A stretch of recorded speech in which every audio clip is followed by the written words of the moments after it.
Shalom Sobat ICC.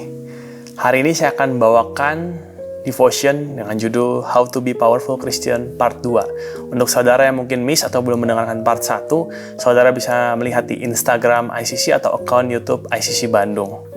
Saya akan membahas yang pertama adalah esensi utama di dalam kekristenan, yaitu hubungan. Kekristenan bukanlah sebuah agama, status, atau hanya jati diri belaka, melainkan adalah hubungan.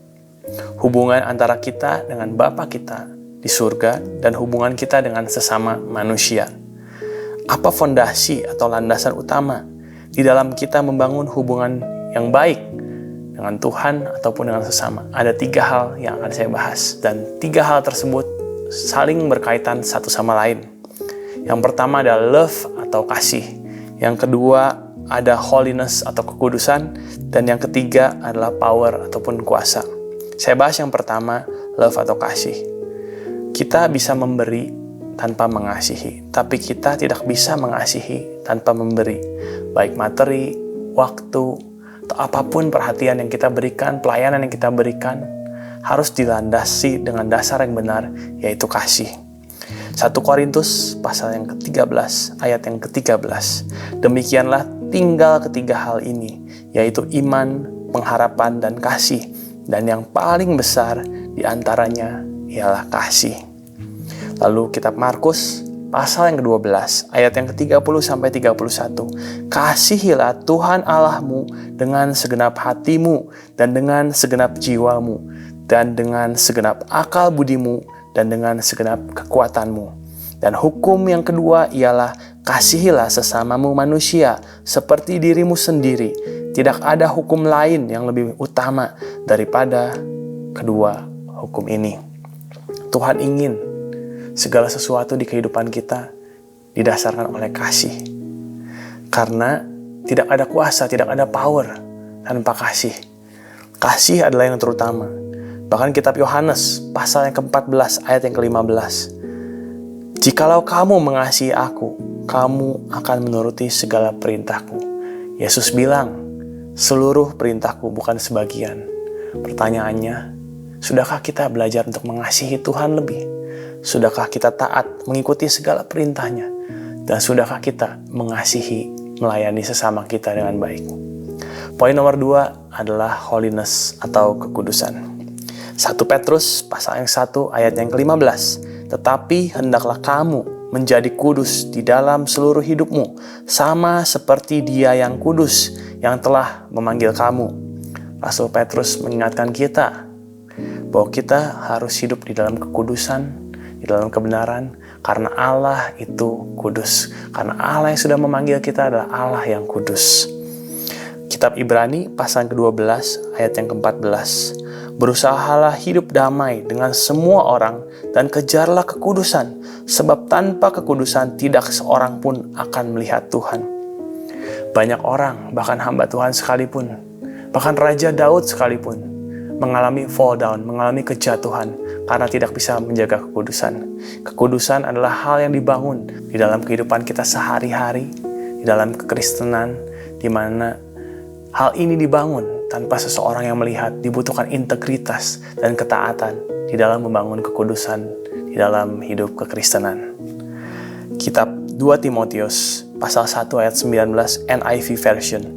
He has saved us and called us to a holy life, not because of anything we have done, but because of His own purpose and grace. This grace was given us in Christ Jesus before the beginning of time. Yesus mengingatkan melalui ayat ini, kita dipanggil untuk hidup di dalam kekudusan dan kebenaran. Bukan karena apa yang sudah kita lakukan, bukan karena kebaikan kita, tetapi karena purpose-nya Tuhan dan karena grace yang sudah Dia berikan. Sebab tanpa kekudusan, gak ada seorang pun yang bisa melihat Allah. Yang ketiga adalah power atau kuasa. Power secara dunia mengajarkan kita tentang kedikdayaan, kebesaran, kekuasaan, di mana seseorang bisa mengkontrol semuanya, di mana seseorang bisa memiliki semuanya, di mana seseorang bisa menindas. Maka dari itu, dari abad ke abad, dari tahun ke tahun, peperangan sering terjadi.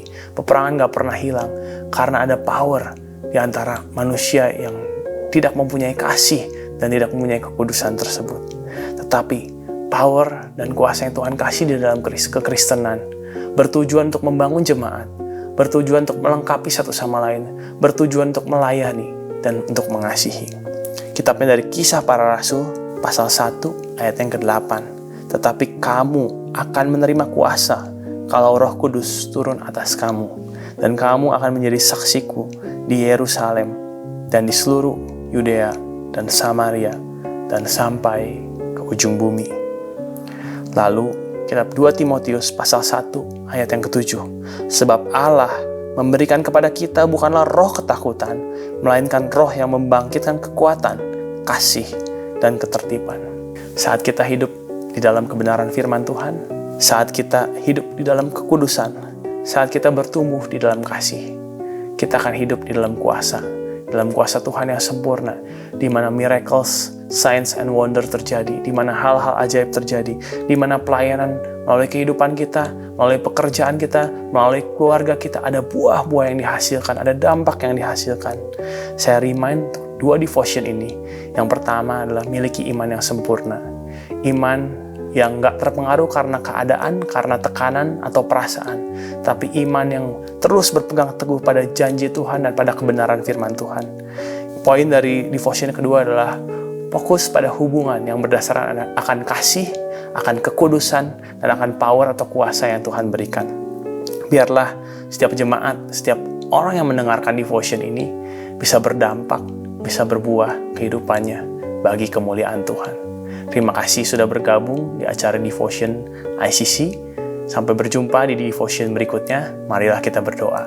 Tuhan, terima kasih untuk firman Tuhan yang sudah dibagikan dan didengarkan oleh kami semua.